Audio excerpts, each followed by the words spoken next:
பசுமையாலும் பாரம்பரியத்தாலும் கவர்ந்திருக்கும் அழகின் நாடு வியட்நாம். உங்கள் கனவுகளின் பயணத்தை தொடங்குங்கள்.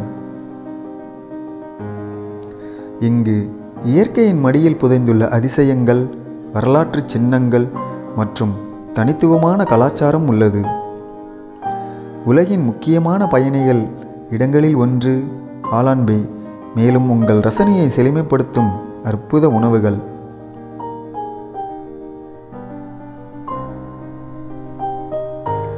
புதுமைகளாலும் பாரம்பரியத்தாலும் நிறைந்த வியட்நாம் உங்களை வாழ்நாளில் ஒரு முறை கண்டிப்பாக வரவேற்கிறது.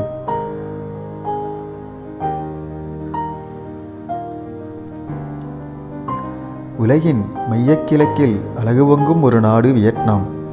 வரலாற்று மரபும் இயற்கை அதிசயங்களும் கலாச்சார சிறப்புகளும் நிரம்பிய வியட்நாமின் விசேஷங்களை தெரிந்து கொள்ளுங்கள்.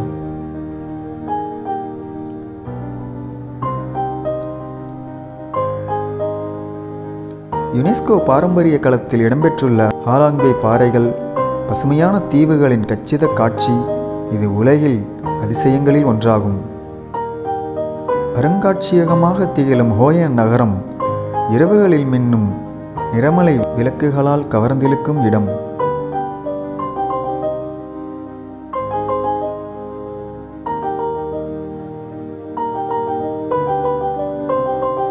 வியட்நாமின் உணவுக்கலை உலகில் பிரபலமானது. போ பான் மீ, ஸ்பிரிங் ரோல் போன்ற உணவுகள் பிரபலமானவை.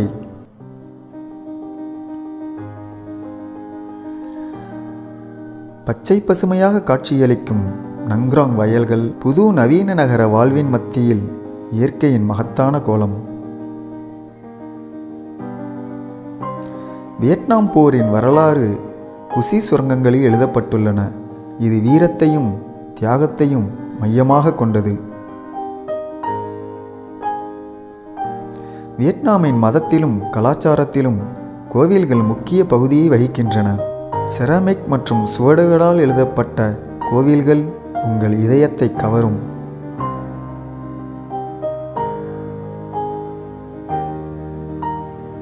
வியட்நாமின் ஹாலாங் பே என்ற பிரதேசத்தில் சுமார் 1969 தீவுகள் உள்ளன.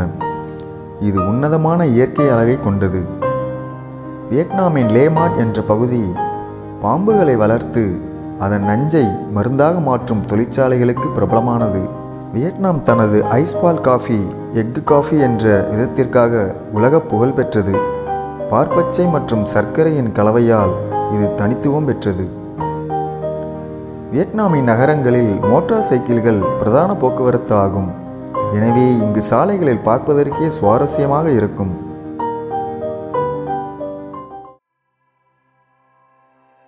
ஹாலாங் பே 1900க்கும் மேற்பட்ட தீவுகளால் ஆனது.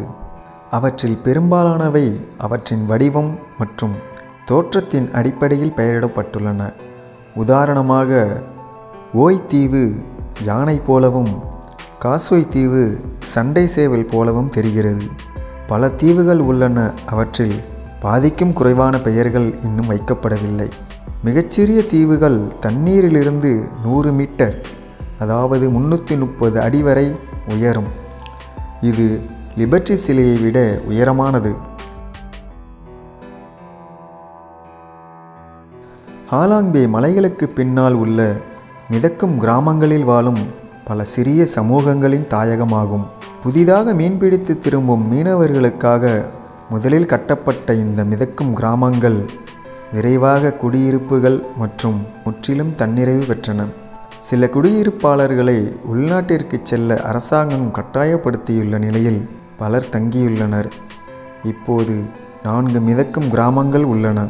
குவா பான், வுங் வியன், காங் டேம் மற்றும் பாஹோங். அனைத்து விரிகுடா தீவுகளும் மற்றவை போல அழகாக இல்லை. உண்மையில் சில தீவுகள் மிகவும் ஆபத்தானவை. பல தீவுகள் செங்குத்தான மற்றும் கரடுமுரடான நிலப்பரப்புகளை கொண்டுள்ளன. இன்னும் சில தீவுகள் மனித கைகளால் தொட்டதே இல்லை. ஹாலாங் பே சுமார் 10 மீட்டர், அதாவது 33 அடி ஆழத்தை மட்டுமே அடையும். வல்லுநர்கள் இப்பகுதியில் சுமார் 1000 கடல்வாழ் உயிரினங்களை பதிவு செய்துள்ளனர். 450 வெவ்வேறு மொல்லஸ்குகள் மற்றும் குறைந்தது 200 மீன் இனங்கள் உள்ளன. வறண்ட நிலத்தில் பார்வையாளர்கள் குரங்குகள், பறவைகள், பல்லிகள் மற்றும் மிருகங்கள் போன்றவற்றையும் பார்க்கலாம். கேட்பாவின் தேசிய பூங்காவில் 32 வகையான பாலூட்டிகள் வாழ்கின்றன. ஒரு கோட்பாட்டை வழங்கும் ஒரு அழகான புராணக் கதை உள்ளது. உள்ளூர் கதைகளின்படி வியட்நாமியர்களை படையெடுப்பிலிருந்து பாதுகாக்க கடவுள்கள் டிராகன்களை அனுப்பினார்கள். இந்த டிராகன்கள் தங்கள் வாயிலிருந்து நகைகளை விரிகுடாவில் இறக்கிவிட்டன. இந்த தீவுகளை உருவாக்கி எதிரிகளுக்கு பாதுகாப்பாக செயல்பட்டது. நாகங்கள் இதற்கிடையில் தண்ணீரில் ஆழமாக மூழ்கி அன்றிலிருந்து நிலங்களை பாதுகாத்தன. உள்நாட்டில் ஹாலாங் பே என்றால் டிராகன்கள் தரையிறங்கிய விரிகுடா என்று பொருள். அமெரிக்க வியட்நாம் போரின் போது இது ஒரு இரகசிய வெடிகுண்டு தடுப்பு மருத்துவமனையாகவும் வியட்நாம் படைகளுக்கு பாதுகாப்பான இல்லமாகவும் செயல்பட்டது. சீனாவின் உதவியுடன் 1962 மற்றும் 65க்கு இடையில் கட்டப்பட்டது. இந்த 3 மாடிகள் 17 அறைகள் உள்ள ஒரு பழைய அறுவை சிகிச்சை அரங்கம், இரட்டிப்பாக்கப்பட்ட ஒரு இயற்கை குகை.